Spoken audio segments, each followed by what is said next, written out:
Thank you for organizing this, and thank you, Imad, for bringing us into the zone. When working on disarmament, basically we all have the same problem.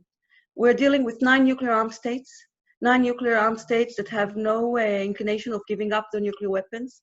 And as civil society, we're pushing for one thing, for these states to hear us and looking for ways to disarm. Now, one of the beautiful things about the new BEN treaty is that it didn't come from the states. It came from civil society. Civil society from around the world joined together to make a difference, to call on governments to show the research that IRA have presented to us. And that worked, and that showed something amazing about the power of civil society.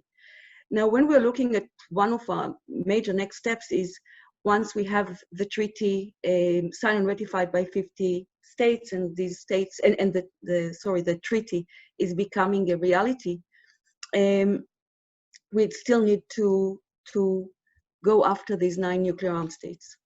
Now, when you look at the map of the nuclear armed states, you see that there's a balance. If you see Russia, you know that Russia won't move ahead if the United States won't move ahead. India won't move if Pakistan won't move. But when you're looking at Israel, for now, we don't see a nuclear adversary.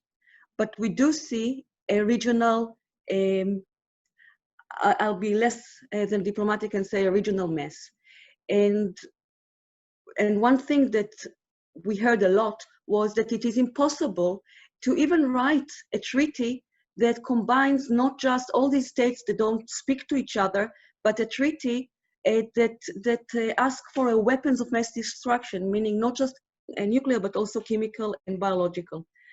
And one of the things that we have decided to do early on in the campaign, we actually started the campaign in Israel in 2007, this current campaign. But in 2012, we decided with some colleagues like Paul Ingram, who is here from BASIC then and now from Stepping Stones, we decided to map the obstacles. Why is it that all the diplomats, everybody we're talking to from the zone, from outside the zone, those who are speaking about the zone, those who, like Mr. Countryman here, were dealt with the zone, everybody said that it's impossible, and we decided to map the obstacles.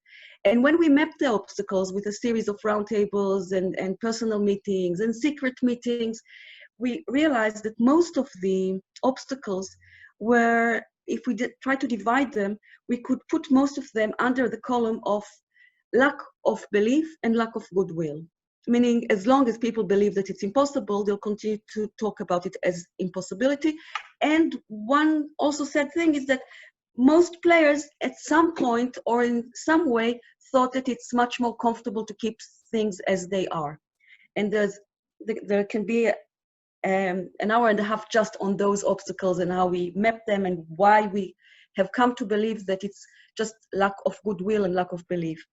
And as an exercise, we decided to write a draft treaty for a WMD free zone in the Middle East. I don't know if you can see me, but this is the third draft. And we started to send it around to Ministry of Foreign Affairs in the zone, to other diplomats, without saying who wrote it, without saying anything, just that it's a group of people from the Middle East. And we received amazing answers. And then we started to lobby for it and pushing for it. And the answers we got at the end were quite beautiful. It is a possibility. The draft treaty is shortening our discussions.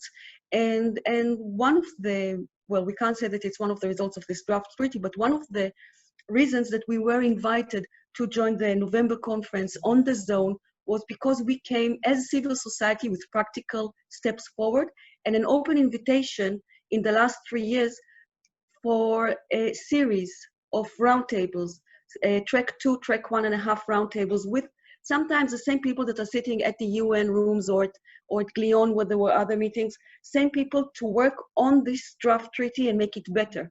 That's why we started with the first draft, now we're on the third draft, and now we're working on both parallel, the fourth and the fifth. What it gave us, this draft treaty, was a tool to campaign for. And once we had this tool, once we showed the possibility, we could see a change of language. Now now that we can see this change of language, we're looking at the states sitting in the room in the November conference. Yes, Israel is not there. The United States is not there. However, they are invited.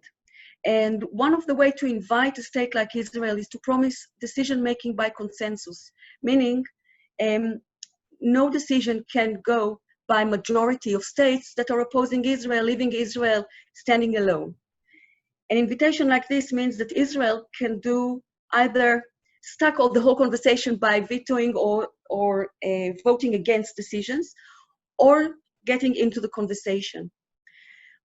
What we saw in this room in last November was states that usually do not agree with each other. It's not just, after all, the Israel-Arab conflict. There are so many conflicts within the Middle East. And yet we saw 23 states, the states of the Arab League, plus Iran, plus 4 of the P5, P5 minus the US, sitting in the room and making progress, reaching an agreement and reaching a final document. And in this final document, the first paragraph invites initiative like our initiative to continue the progress and to continue contribute ideas for the promotion of the zone. And that is very encouraging, especially inside the Middle East. Now, we have some requests. One of the requests that we have is that the international community will acknowledge the November talks. Will stop pushing for decisions that can't happen. For example, Israel to join the NPT as first step, not because it shouldn't happen, but because it won't. But Israel can join with the states in the region to this conversation. The states of the region can continue the discourse as if Israel is in the room and come for a final document that Israel then can take or leave. The states in the region and the international community can decide what is more important, shaming Israel, which sometimes it's very call on, but sometimes it doesn't work or doesn't promote us, or come to a text that includes Israel, that makes it safer for Israel to join. One of the things that we offered in the draft treaty, and we started to work on even before the states have decided to agree, is on Middle East Treaty Organization, a second layer of verification, mechanism of compliance, but most important, a place for the states in the zone to speak. Because talking about weapons of mass destruction is what the states in the region already agreed to talk about. But we know that once they're in the room, then we can talk about human security. And that for us is a very important second step. I'll stop here because I think I've run out of time, but I hope that there will be more questions later.